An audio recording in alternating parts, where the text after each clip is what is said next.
I always imagined a Jedi building their lightsaber to be like their personal creation because it fits them. Right. And if it looks like another's, then they're just not a very imaginative Jedi. Luke making his look just like Obi-Wan's. I think everyone started a fight over that. Like, he stole my design. Yeah. Was there lightsaber hilt patenting or copywriting? Copyright in the Jedi Temple. Count Dooku definitely patented this hilt. Oh, he had to, absolutely. Yeah. Hello there. You found the Lost Holocron, an ancient artifact of lore and legends from a galaxy far, far away. Each transmission of the Lost Holocron, you will join an episodic discussion of media from the Star Wars universe. We will be your guides. I'm Tim, and I'm joined by Kyle.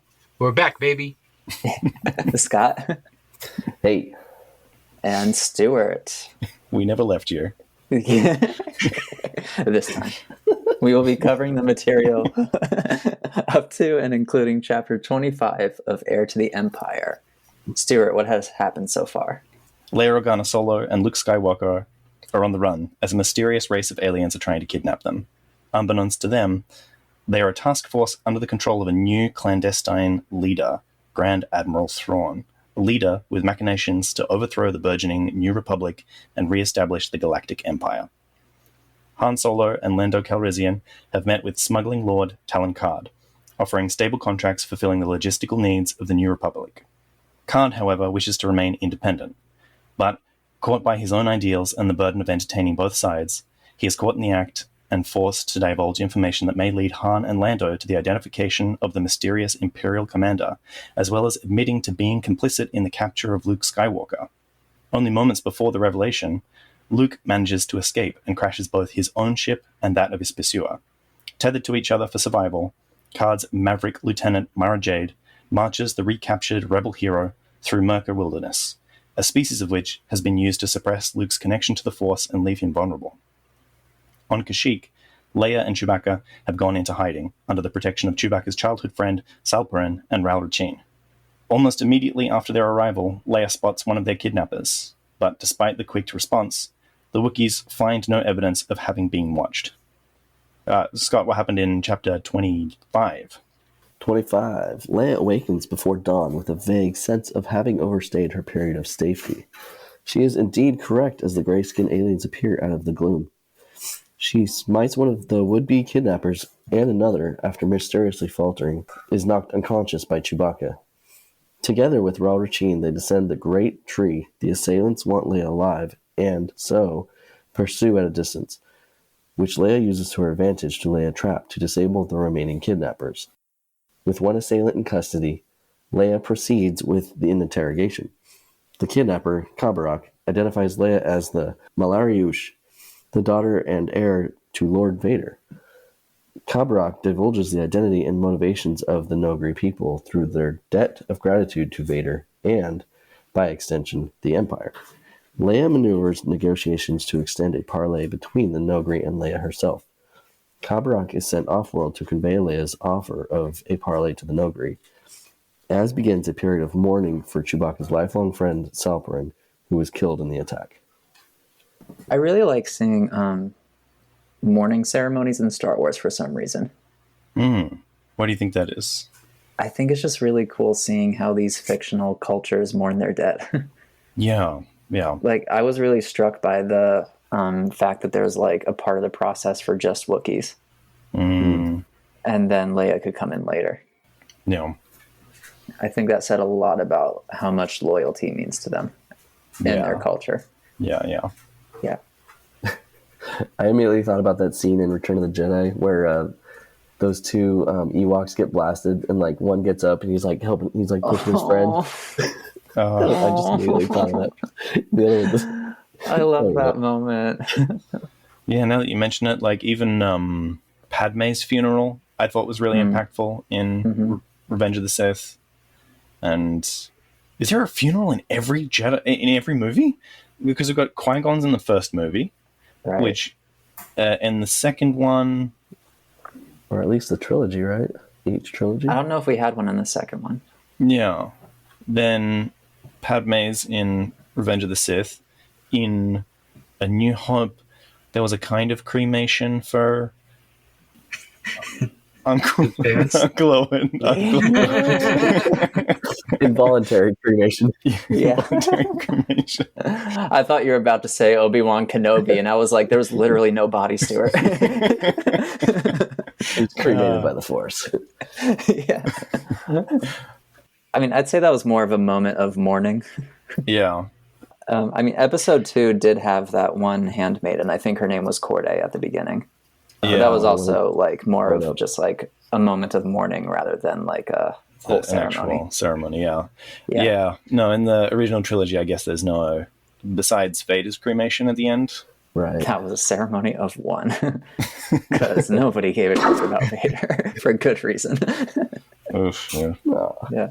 You know what, Yeah. real quick, that did remind me, since you brought up Uncle Owen, in the original, that book that we've been talking about, What's this book again?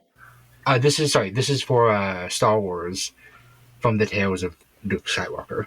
Okay. It's like mentioned that they were very cash poor at the moment because they bought a bunch of moisture farmer, like the devices they do for moisture farming. Right. They right. like spent like a shit ton of money, and this next cycle they were supposed to get like a shit ton of money, Uh-huh. but it wasn't gonna work if Luke wasn't there. So if Luke left but they didn't die, they probably would have just starved to death.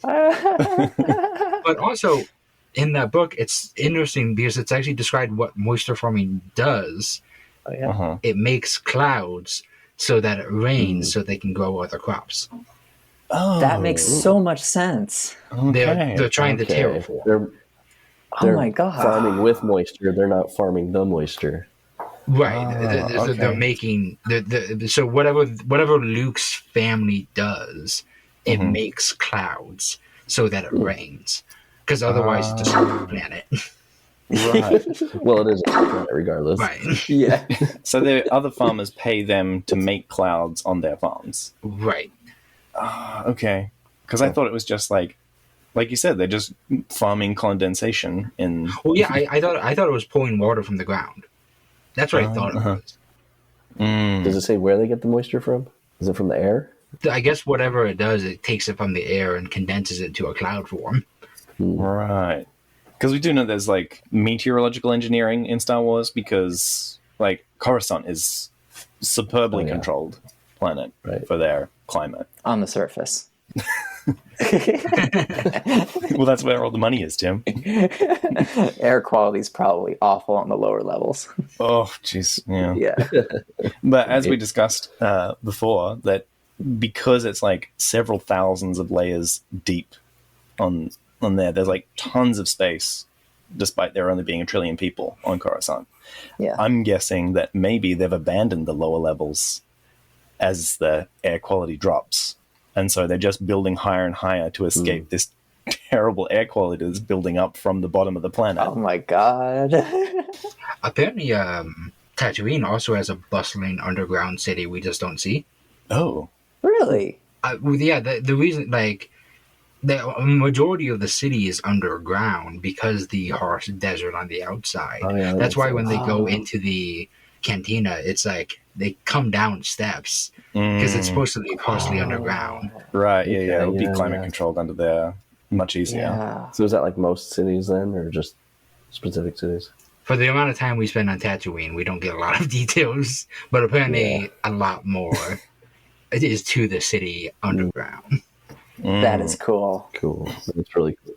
I know we rag on Tatooine for how much time we spend there, but honestly, I really enjoy seeing various aspects of its culture, No. personally. The thing is that we spend so much time there, but know so little. So when you do find out a new piece of information, it's like, oh, Yeah. okay, now we care. Oh, true. Yeah, true.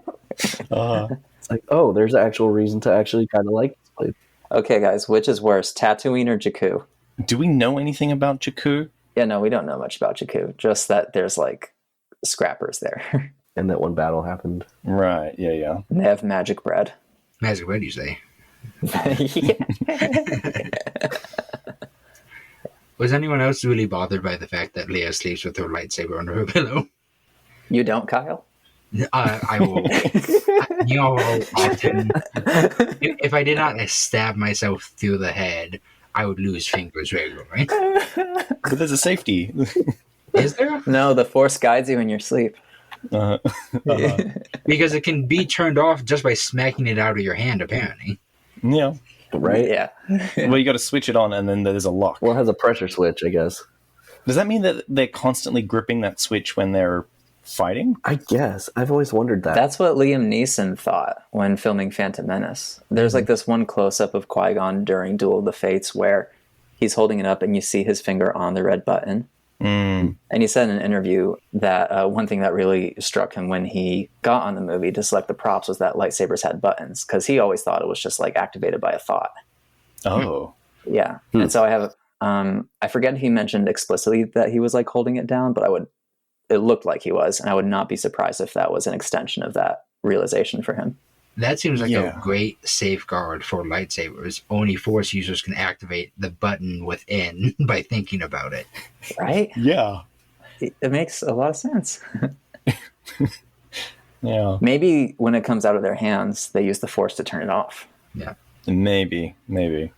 Well, because Leia gets it smacked out of her lightsaber, and it flies across the room. And luckily, it turns off, so it doesn't slice everything. And the idea of a activated lightsaber just being thrown, it's like the damage, the destruction. Oh my god, that is scary. It probably has to be built in then for there to be a safeguard. Yeah, for sure.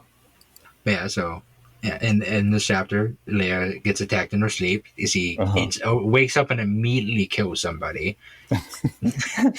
Right? She's getting some real premium bodyguard defense training on Alderaan then. I think that's her first skill with the... I did like that she went for her blaster first. Did she? Oh, yeah, right. she did. Did she? Oh, yeah, because then it got like smacked out of her hand or whatever, right? Or the guy, or the got grabbed her hand. Or she has to remove the pillow before she can get to her lightsaber. But then she threw the pillow at the guy. She has a whole arsenal just under her pillow. Her pillow is a weapon too. Flips up the mattress and there's It's a thermal detonator. She's got like knives and nunchucks and like a spiked mace. Thank God it was an enemy, though. And she didn't it wasn't Chewbacca trying to tell her that breakfast is ready.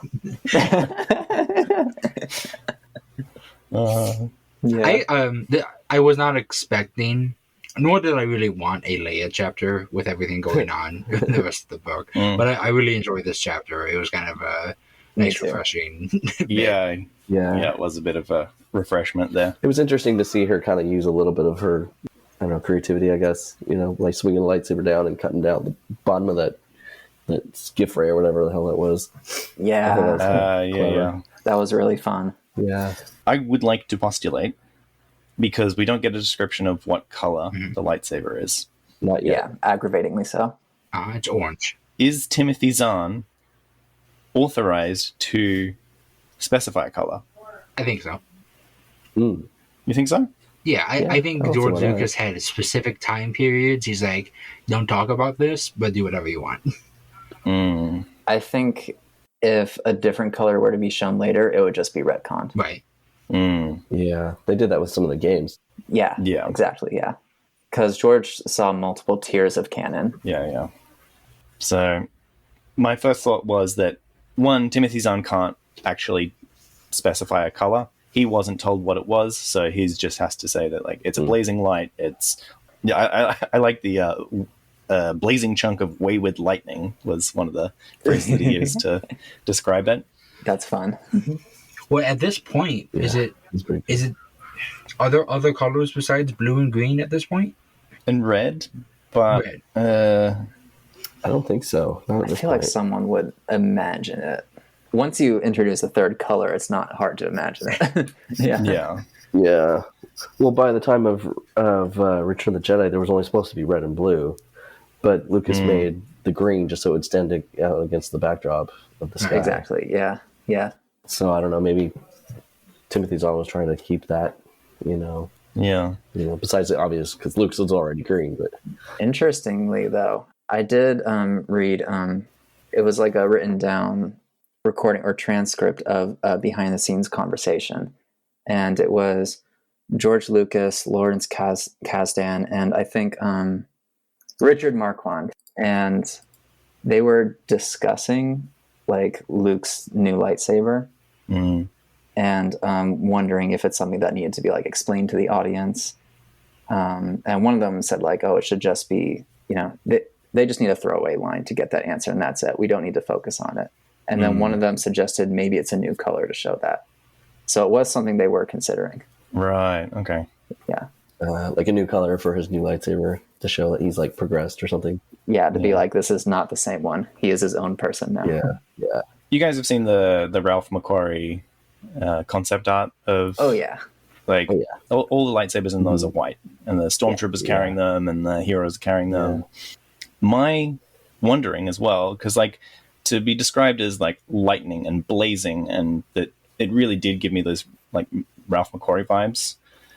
That what if all lightsabers, when you're holding one, just looks white, and the only reason that you can tell what color it is by some very faint tint that comes around the rest of the room. So everybody knows that like, well, when you're looking at it, you can't look directly at it because it's just white. But when the film is capturing this, the wavelengths of light that are most strong in that white end up coming out as that blade color that we see in films and stuff. But if you're actually holding a lightsaber, it looks white. And the only reason that anybody kind of gets this like impression is like through that kind of like lightning effect of like when you see lightning in the sky, it's white, but then there's like this after image effect that happens in your mind of like, oh, well, that was purple, or that was kind of like a little bit yellowy or something. So that is cool. I like that idea. Yeah, I wonder if lightsabers have that kind of effect of like, it's an after image in your brain that says like, oh, shit, that's red, or oh, cool, look at that green. But when you actually study the blade itself, it is just white. That would explain quite a few things, because a lot of the galaxy doesn't seem to be able to recognize the difference between Jedi and Sith very often. And so like at a glance, it's like, oh, all the same color. And we haven't seen a story beat where a red lightsaber like means danger. So there was one part in one of the newer Vader comics where the clone troopers were still, it was like right after Order 66. And the clone troopers had actually seen Vader with his lightsaber, and they're like, Jedi, blast him, because they didn't know the difference. Yeah. Malfunctioning chips. Ooh. Yeah. I wonder, so like lightsabers turn red because the crystals within them are alive, and when you do evil acts, they start to bleed. Can they heal? Does that change back? I believe so, yeah. You can heal them. I think Ahsoka did that. Yeah, so far we know it turns them white, but Right. Okay. To me it hasn't been confirmed whether they can become another color from that. But there have been enough instances of it turning to white that I think it's logical to assume that that's how white comes about.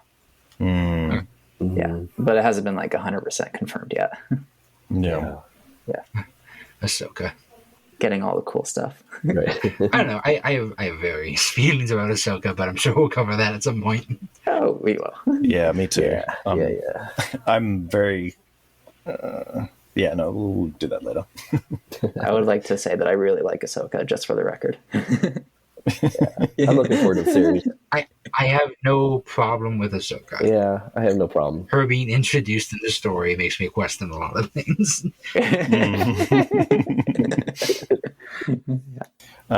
So I would like to also have a little PSA that Leia does something very good in terms of self-defense, and one of the things that I learned about doing martial arts is that the first attacker goes for her arm, grabs her arm, right? And most people will start to fixate on the fact that they've been grabbed, right? And so they'll start pulling away, and then that actually puts your assailant in a position of power because you're off balance, you're trying to pull away, you're kind of panicked. But what she did was that she looked for something else. You saw that her other hand is free. That other hand is still a weapon that you can use to, throw a pillow, grab your lightsaber, throw a kick, or anything. That, if you get grabbed, don't panic about the grabbed hand. You still have 3 other limbs that are perfectly good weapons to fight back. So I want to I want to give her a little Hell yeah. little gold star for that bit of detail. Do a thumb to the eyeball. Exactly. Right. Neck eyes. Yeah. Well, I thought they mentioned something about like her self-defense training coming back to her or something like that from. Yeah. She had Alderaanian self-defense training, which they talked about when she wasn't picking up the lightsaber stuff with Luke. Oh yeah, that's right. Yeah. That she had self-defense training before. I do really like that the lightsaber was her last resort. I think that says a lot about where she is right now. Yeah. It's almost like she's still not 100% comfortable with it. Yeah, and even the way she uses it later, like tying it to the rope, and she doesn't, and she seems like concerned about it going out of her hand. And I was kind of like, you could just force pull it back, but I'm like, oh, she's not there yet, right? Yeah. And so it's really fun to see someone in that position. Yeah, and she uses it more of like a tool, which I actually think a lightsaber would make an amazing tool, not just a weapon, but I think that's cool that she did. A universal cutting implement sounds very useful. Yeah. Yep. But she hasn't quite gotten like the, I guess the spiritual connection, between the Jedi and the lightsaber yet. Yeah. Yeah, that's probably pretty true because like I felt like her fear in this chapter was very well expressed. The panic of being in the room, of not knowing what's going on, her like sudden like quick instincts to say, don't kill this one, and then they escape and she's going down the tree and she's like really shaking, and she like at that point where it said like she opened her eyes after not realizing that they'd been closed, and like I did feel that palpable fear from her. And so as you said, that the spiritual aspect isn't there, but like maybe she's had her like formal training is one part, but also Luke made it for her, so if she had made it herself, she might have a much stronger connection to it. Ooh, interesting. Yeah, I didn't consider that. Funny that Luke would do that when he inherited one and then made one for himself later. Yeah. Interesting. I feel like he would push for making your own. Yeah, but maybe it's like, he had a practice saber. Maybe he's giving her practice saber. Maybe. Yes. And I'm sure, in the Jedi Temple, they've got the saber examples out there that the kids are all using until they can make their own during the gathering. So, yeah, you would definitely have experience with a saber before you create your own. And so, after you've had a choice of like, well, I've tried this one, and that handle was a bit too long, and this one was a bit too heavy. I didn't like the gyroscopic effect on this one. I like the prominences on this one.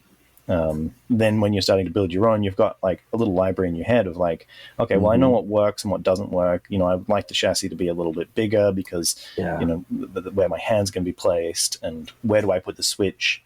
That having some basic knowledge of like, okay, well, this is the kind of stuff that can be there is probably quite useful. God, I wish we had that for the real life saber hobby. Everything's just so expensive. Yeah. And I just want to like see how things feel. Yeah, exactly. But that's how I always imagined a Jedi building their lightsaber to be like their personal creation because it fits them. Right. As far as like ergonomics and just comfort and all the other details. And if it looks like another's, then they're just not a very imaginative Jedi. Luke making his look just like Obi-Wan's. I think everyone started a fight over that. Like, he stole my design. Yeah. Was there lightsaber hilt patenting or copywriting? Copyright in the Jedi Temple. Count Dooku definitely patented his hilt. Oh, he had to, absolutely. Yeah. And Obi-Wan, the first thing Obi-Wan says to him as a ghost, really? You had to copy my lightsaber? Yeah.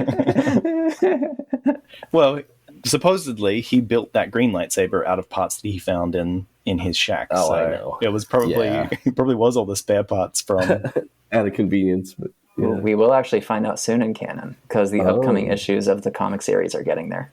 Oh, okay. Yeah, his yellow one just got something happened to it, so now he needs the green one. Yeah.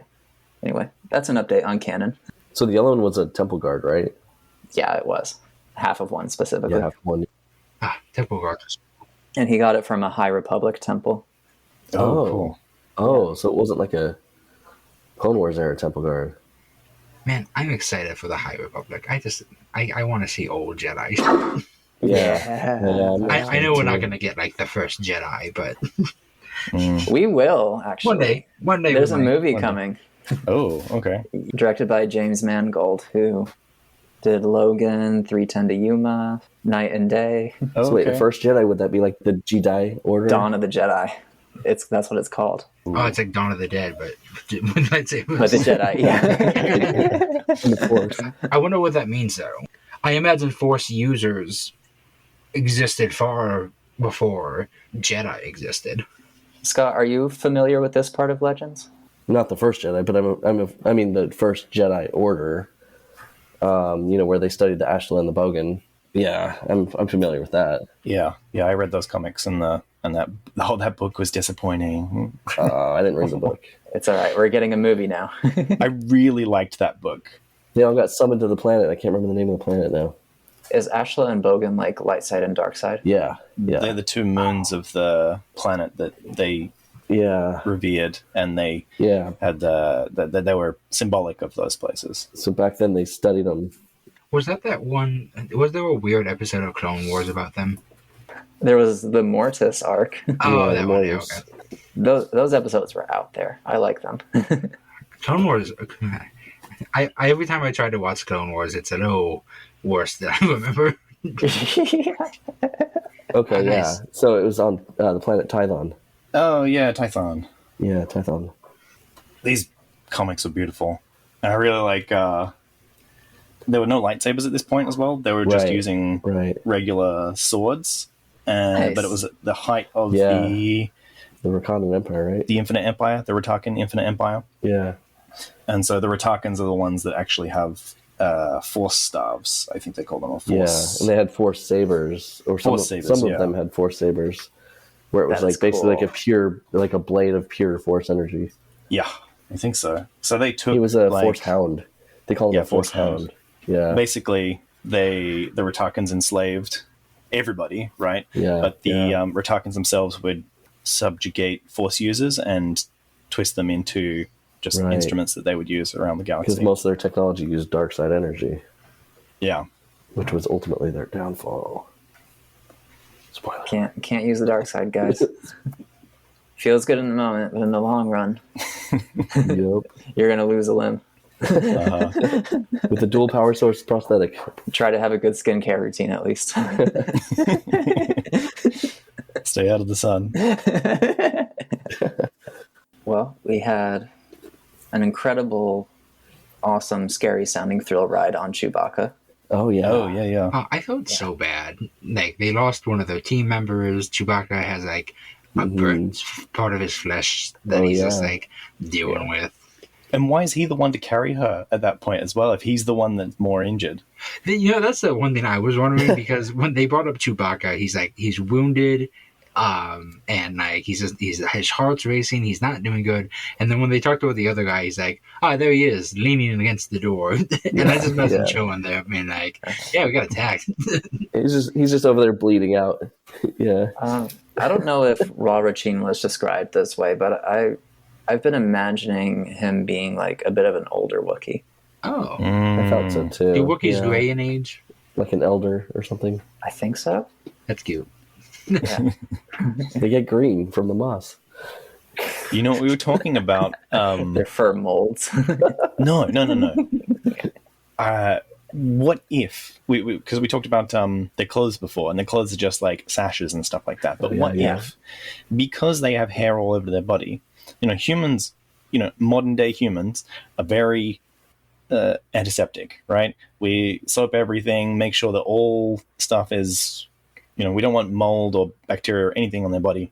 But what if the Wookiees, their clothing is a kind of like, what do you call it? Symbiotic moss that is in their fur, that protects them from stuff, that, keeps them, just like we have like the bacterial layer on our body, that they have genetically engineered some sort of like thing that takes care of their body odor, something that also is repellent to water, helps them absorb damage. And I want to get to that era of genetic engineering. Yeah. For Wookiees, if that is a thing, I don't think it's genetic engineering. I think it's just natural evolution. I think it would be like a natural biological. Being a furred creature and living in like a humid treetop area. And also, symbiotic. Speaking of odor, I imagine that most other species, Chewbacca's fucking stink. I bet that planet smells like wet dog. Yeah, I know. I always think that. Yeah. I mean, have you guys actually been to like a damp forest? Yeah. The smell and the decay of the. It's very musty. Yeah, musty, decaying foliage on the forest floor. Like, I imagine that's pretty much what it smells like. But I also think that they also evolved to not smell that. I think Chewbacca's are like, yeah, what smell? What are you talking about? I mean, we don't notice our own smells. Exactly. Yeah. Right. Yeah. I just moved into a new place and it still smells like paint, and I'm probably gonna smell that for another week. Yeah. So then Leia does a sick maneuver where she ties her lightsaber to a rope and pendulums it over at a speeder. That's pretty cool. Yeah. Which really makes me want like a mini, like a short lightsaber rope dart kind of situation. Yeah. Ooh, yeah. Speaking of rope dart, Destiny 2 Hunter with the strand. Super. Yeah, it's pretty badass. Oh, shit. That would be... Do you guys know what... like, I talked with Tim about this because we played Jedi Survivor, right? And the Gendai in that Ravis has this meteor hammer. It's not an actual meteor hammer. It's something that's it's like a meteor hammer, but Scott, you know what a meteor hammer is? No, but it just sounds really badass. So it's a weight on the end of a chain or a string, and it's something that people like fling around. Okay. It's kind of like the weapon in Kill Bill. Yeah, the Gogo Yubari uses. That's kind of what I was imagining. So it's basically like a weaponized yo-yo. Yeah. Right? You wrap it around your body so that it flings out really quickly and whatnot. And what if somebody made something like that with the yo-yo, the weight at the end, just they can flick a switch at the end of the rope or something that turns on the lightsaber, and it's just like this dangerous cutting thing that just is flinging all around the place. Yeah, now I'm just imagining the foam Kill Bill, because what she does, she has a gravity hammer, but at one point she hits something and like almost like circular stars come out of it. They don't activate. It doesn't turn on, but it is a ball with a circular blade on it. Blades on it, yeah. So that's exactly what I'm imagining. Yeah, exactly. Lightsaber style. Respawn Entertainment, if you're listening, make this a combat stance in the next game. After seeing that weapon, I want to play with one of those because I've got nunchucks, I've got a 3-section staff, and now I want one of these. Ooh, nice. I can't remember what it's called. Chigirigi, maybe.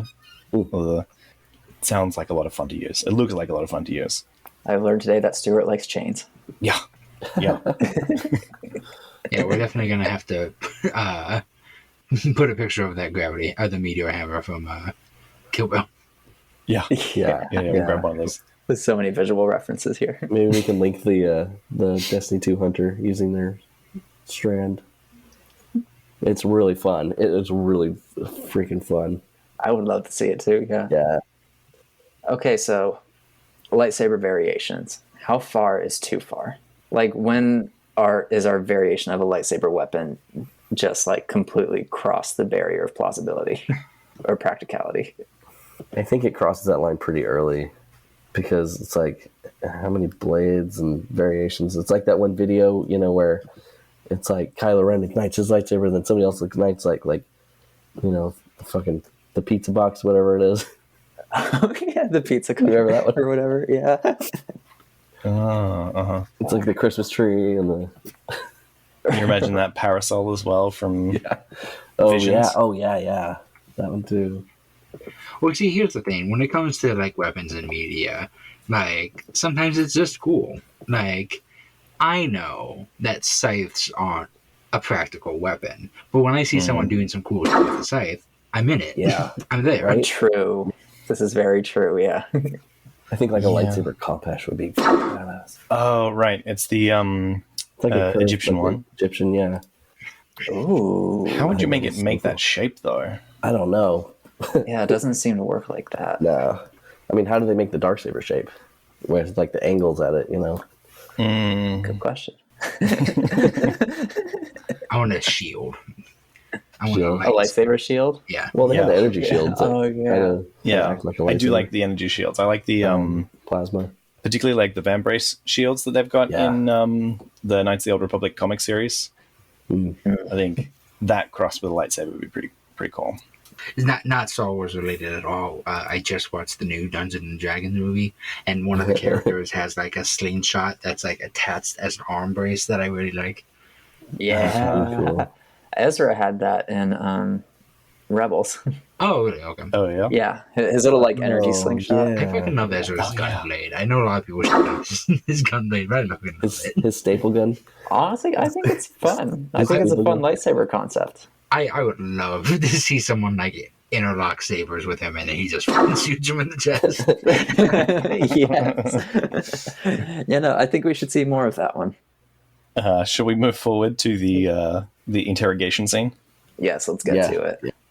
We should- So first off, I want to say that Leia is a terrible interrogator. Absolutely not. I feel like yeah. we get halfway through the interrogation before she realizes, oh, I need to be a little bit diplomatic about this. It's like she is slagging off Vader, she's slagging off the Empire, and like that doesn't build any rapport with the person you're trying to the person that you're trying to get information out of. Right. Yeah, she's too pure of heart. Yeah. I like that when she gets in there, he just starts sniffing her. Like he just, Oh yeah. and she's like cool with it. Like That made me so uncomfortable. Does she get sniffed on the regular, like as a diplomat? She probably recognizes cultural things like that. Oh yeah. But, Yeah. Yeah, unless it's Wookiees, which she Right. seems to have a fear of. right. I mean, she did pretty quickly pick up that he had the physiology of some sort of like tracking animal as well. So Right. that was pretty cool. Like that inclusion Yeah, as a concept for these, the Nogri, that being the commandos that they are, they're stealthy, hunt and seek kind of stuff. So it was a good addition. I really loved the reveal that they basically worship Vader. Yeah. Yeah. I was like, yes, Leia, heir to the Dark Lord. Well, even in the Jedi Knight Academy game, they mentioned that the Nogri were Darth Vader's personal bodyguards Oh, was that in text or dialogue? in dialogue. You see, I just kept skipping it because I wanted to. It was in one of the I wanted action. one of the mission briefings. This kind of brings a little bit more light to that.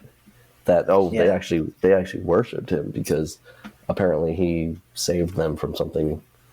Save their planet from destruction. Yeah. It seems. And I do like him. What's the guy's name again? Kabarak. Kabarak. Yeah, Kabarak. Like a Cadillac. Is that how the audiobook said it? Like Kabarak. I think it was Kabarak or something close to that. Yeah. Okay, so we're going to be all over the place with the stress on this name. It's going to be Kabarak, and Kabarak. Is there a single name we've been consistent with, though? I will destroy any name that you throw at me. Yeah. I think Kabarak is the name that he did. I mean, we've been pretty good with Sabayoth since the beginning. Yeah, well, yeah, except at the beginning. Yeah, it took us a little bit on that one. But I do like that Kabarak is giving her this title of Lady Vader. Oh yeah. I like Lady Vader. Yeah, Lady Vader is really cool. Well, Yeah. that Vader was like his name, not his Sith name, but it was like his actual name. Yeah. Another quick side note: in the book that came out before the movies came out, Obi-Wan refers to him as Darth a lot, as if that was his first name. He did that in, A New Hope. Yeah. Oh, did he? Yeah. Okay. Yeah. He does it a lot in the other book. It is like, Yeah. Yeah. But I mean, back when you're first seeing A New Hope in theaters, you don't know he has a different name. And you don't know that's just his title. You think that's his actual name. One thing I did like about the Kenobi Disney Plus series is that it gave a little bit of weight to him calling him Darth. Mm. Yeah. Did it? How? Because Yeah. he first calls him Darth after he realizes that Anakin chose this, and it's not 100% Obi-Wan's fault. Right. So it's like he's accepting who he is now. Right. Right. And instead of calling him Anakin or even Vader as respect to who he is now, he just calls him Darth. Yeah. So I thought that was a smart choice on the show. Yeah. It's almost like he's just another Sith, He's Yeah. just another Darksider. It doesn't matter. It's also kind of like Obi-Wan has to put a little bit of separation there Yeah. for himself, emotional separation. It was something that was like, there was I think it might have been one of the newer canon models where like Obi-Wan was just like, yeah, it was bullshit that he turned. He had every chance he was given to live a happy life. Like he said, I felt bad for like a little bit, but then after that, I was mad.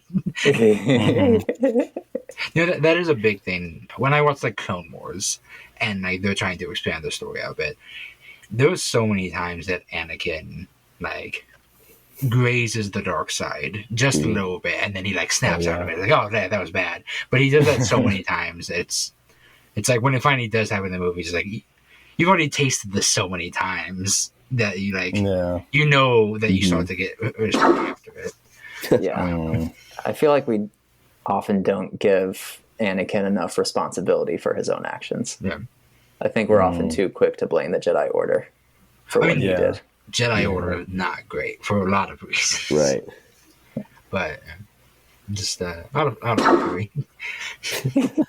Yeah, and I guess it's that the Palpatine as well, setting up all these things for people to the easy choice is to do this thing, and so it's just creating the path of least resistance is the slide into the dark side for him. But all these, he could have made more difficult choices to do this thing, but the thing about the dark side is, setting up those choices for other people to easily slip into these things, and that's how he controls politics as well. It's like making these. You have two choices. You can climb this hill to achieve something good, or like, we'll just pay you off down here, or that this guy is offering to pay you off to say, like, they'll stamp your ticket at the bottom of the hill rather than the top. I think he also consistently plays into people's fears when presenting those. Which we know, as Yoda said, is like the first step. Yeah. So Lady Vader, which the title of our book is Heir to the Empire. Do you think who is the heir? Is Leia the heir to the Empire, or is Thrawn the heir to the Empire? According to the notary, it's Leia. That did make me wonder, did Vader have anything to his name? I know he had like a pod that he like slept in or something. But like, I was it like a thing where like, Vader was there, but like Palpatine controlled his finances.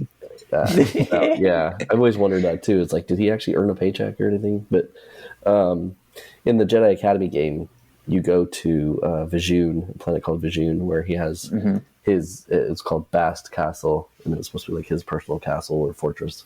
He supposedly had a lot of those through the EU. I think he had one on Mustafar too at one point.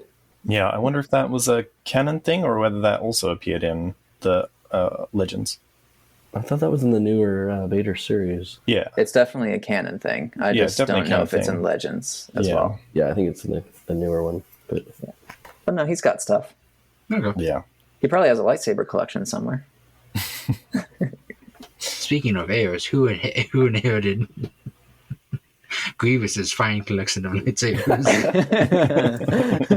Right? The bank. The banking clan. They repoed it. They reclaimed it. Imagine the auction for that. Oh, God. Little do we know the general was steeply running on credit and borrowed time. Then Leia promises to go visit his planet to see what they can fix. Which I'm curious what the issues are. I am excited to see what are the issues on the planet. Yeah. She knows this guy for like 5 minutes, and she's already agreeing to meet him on an individual basis with no guards or anything. She trusts him that much, I guess. I respected it, honestly. Yeah, but... Yeah. She didn't want to offer just her going. She almost accidentally did that. She's like, Right? Yeah. Yeah. Shit, I mean, stop doing that. It did kind of slip out that like, oh, is just one human gonna threaten your society? And it's like, well, you're coming alone. And it's like, that's not exactly what I meant, but okay, now it is. Yeah.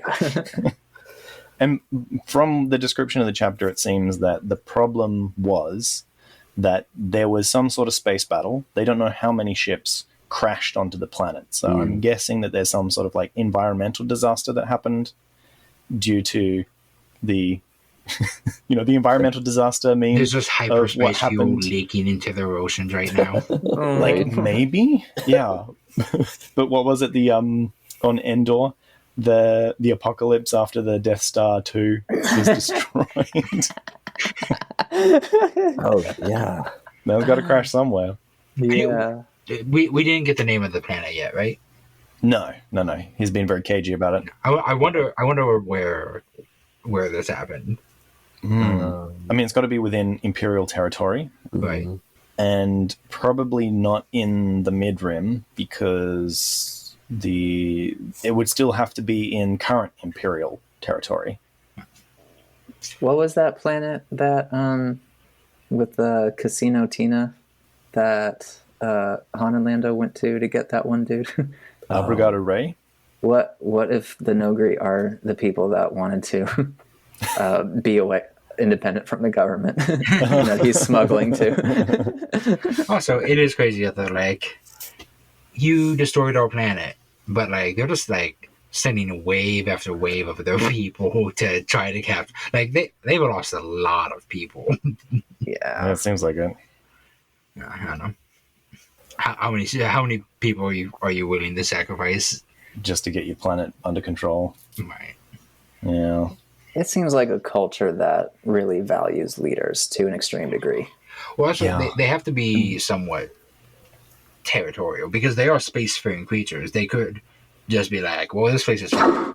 See ya, guys, and then but obviously they care about their planet enough to try to stay there. Yeah. I mean, but were they spacefaring back then? I'm not sure because Kabarak seems to be. He said about them being simple people and just wanting to be left alone in a sort of sense. They wanted to keep to themselves. So they seemed a little bit isolationist before the Empire came to strong arm their allegiance. Yeah. So it wouldn't surprise me if they were like still agricultural / hunters. Yeah. Based on like their physiology and their skill set. That makes the most sense to me. Yeah. Because, like you said, Kyle, if they were spacefaring, then, why would it matter that much? Right. This has to be like a pretty deep cultural wound that changed them forever. But then again, there's a lot of spacefaring creatures that are like, if you're spacefaring, why is the rest of your culture like this? Like Jawas? Apparently Jawas are spacefaring creatures.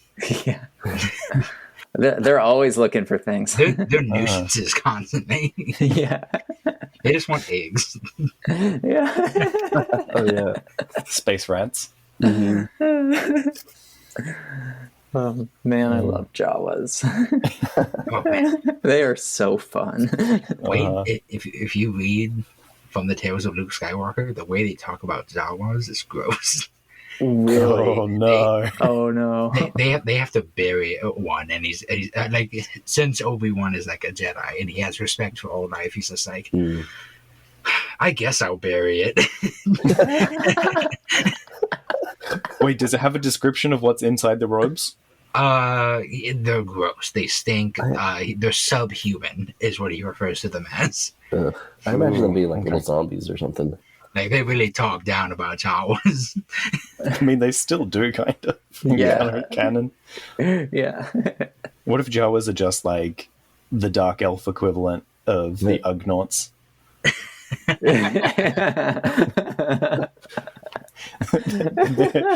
they're Ugnaught Urukai. Right. Ugnaughtikai. But yeah, when you value honor above all else, then you get these kinds of cultures that you have to make these very tenuous promises that, you know, you have to uphold one side of the bargain without really knowing who's on the other side of this. Yeah. So, Yeah. you know, we're lucky we know what Leia is like, but, you know, Vader and the Empire have already twisted that on the other side. So, Yeah. Any other thoughts on the chapter? So I've been percolating on this for a while, and the way that some sort of speech impediment helps somebody understand that language, I finally have an answer for this. Okay. In Japanese, there are only 5 vowel sounds. There is a, I, u, e, o. But in English, there is 20-ish, 22-ish vowel sounds. Oh. That make it difficult for Japanese people learning English to understand these new sounds. Like they literally don't hear about them in their own language, and they're trying to get these new things like R and L they don't have in their language, which is why Japanglish always makes fun of using R's and L's interchangeably. Yeah. So imagine, if you will, that there is a kind of like sound space that different languages have different points on this map that they map to their type of speech, right? Like a spectrum, basically. Like a spectrum, yeah, exactly. Yeah. And I don't know if you guys know about the oral posture, which is basically the way that your mouth holds its neutral posture determines your accent. I've heard of this, yeah. Oh. Right? So in order to speak another language, you have to and speak it in a way that doesn't sound like konnichiwa, my name, watashi no namae. Like, to speak in an authentic Japanese way, you have to hold your mouth in a slightly different posture that makes it sound authentic, right? When I was studying French in college, I remember feeling like my mouth move internally the same way you're describing when I was speaking it. Yeah. And like change its shape. Or posture, rather. Yeah. So you've adopted a new posture, and what I think that Ralrachin has is a kind of damaged posture that pushes certain sounds in a direction or collapses certain sounds that are usually distinct in Wookiee. What's the Wookiee language called? Shirawuk? Shirawuk, yeah. So there must be these many sounds that, you know, we've heard in the beginning of the book that Leia says, I still can't pick up the distinctions that Han so easily understands, right? Yeah. So these nuances either are collapsed or more exaggerated in this person, in Ralrachin's oral posture, that makes it easy for her to understand him while still struggling with hearing what Chewbacca says. Brilliant. Like, literally, that's a good theory. That's a really good theory. Awesome. You should post it on the Maw installation.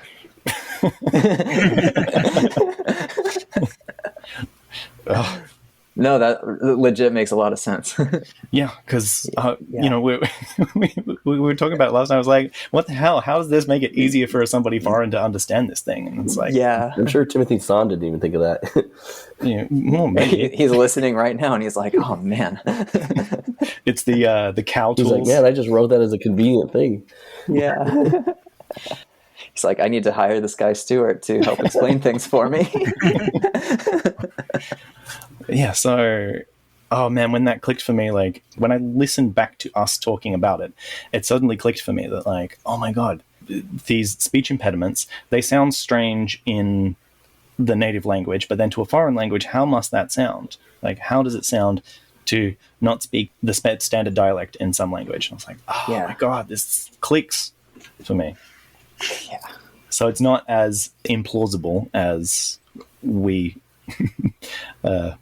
originally thought. Yeah. Oh man, I love learning. Yeah. Final thoughts? I enjoyed it. It was nice. Nice little refresher. Honestly, this might have been one of my favorite chapters, to be honest. I think it was just nice to get out of the constant, like... Yeah. I was given answers in this. I know what's going on now. It's not origin. I'm mad. True. I'm mad at you. It's nice learning things, but I think it also had some of the most compelling, well-written action in the book. Yeah. Well, and I wanted to mention something like we actually get to see the Wookiees using their climbing claw. Right. Yes. I guess, we also haven't seen action like this since Bimasari as well, when Luke was fighting them. Yeah. With the silly string. And the kind of struggle in the marketplace as well. Well, no, there was that scene where like the decoy Millennium Falcon showed up out of nowhere. We had that. Oh, right. But that all the action happened off screen. They kind of like were under suppressive fire, and then all of a sudden off camera, Han uses the lightsaber to take out the people on the other side who are in the decoy Falcon. Right. Yeah, as far as like actual action goes, this one and Bimasari, I quite liked the scene on Dagobah. That's probably my favorite chapter so far. Oh, yeah. Where Luke has the vision. Yeah. I thought that was pretty interesting. Yeah. But it seems like the next thing to happen is going back to Coruscant, because Leia wants to take this information back to Coruscant, and Han and Lando also they picked up about being a Grand Admiral, so they're going to want to go check the Imperial records on Coruscant. So, yay! Our characters are going to come back together. We love it when things converge. Man, the Force works in mysterious ways, huh? Hell yeah! Real quick, I was just thinking back to the previous chapters. Did we ever get a response to like was there a thing about like a car fob, a key fob that summons a car or something? The slave circuit. No. The beck and call that the Luke beck found. And call. Yeah. Has that been resolved yet? Is that still a loose thread somewhere? I mean, we don't know what it's to. Yeah. We know what it is. That's it. We know what it is, but that's all we got so far. Yeah, that's still chilling. But yeah, it hasn't played another role on the Schrodinger's gun is still out there somewhere. Yeah. Which I want to remind people that we think that this summons an entire fleet at the moment. That Katana fleet or something that just went missing because it was slave circuited and droids just took it to the middle of nowhere. Yes, please. I would be pressing that button everywhere. Yeah, me Honestly, not a bad way to take down Thrawn. Yeah. He has no way to know about this information, Yeah. Unless he spots it. I think somehow he does. He just knows Luke went to Dagobah. And found the beck and call. It would not surprise me if he was like, obviously he went to Dagobah where he found the key. Obviously he was summoned to that exact cave. Probably, like, he doesn't know what the thing is, but he knows how it all fits into the story in some way. Like, obviously he's gone to Dagobah. He's found some sort of tool that will achieve this result, and based on something else, I can deduce that I must maneuver in this way to then compensate for that unknown advantage. This was his plan all along. Thrawn put the key fob there. Oh, that'd be fun. Yeah. I would legit be mad and done with this book if that was a trap set by Thrawn. Because he knew Luke would go back to where Yoda taught him. Yeah. He just pushes the button and it summons Thrawn. What if it's a key fob? What if it's a beck and call that summons a ship that Luke's like, oh, cool, there's a cool new ship. He gets on it, but it's actually programmed to take him back to Thrawn. Yeah. I'm out. I would prefer if he presses it and it just summons a vehicle that immediately hits him and immediately comes at him full speed, crashes into his location. Just like kamikazes him. I would rather Chewbacca get hit by a moon.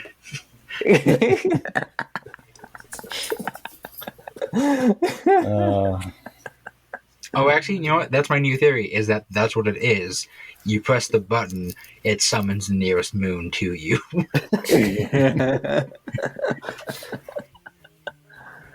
Oh, man, an OP gadget. Well, on that note, this has been The Lost Holocron. You can find transcripts, links to discussions, and more at our website, lostholocron.com. While you're there, you can learn how you can support the creation of future episodes.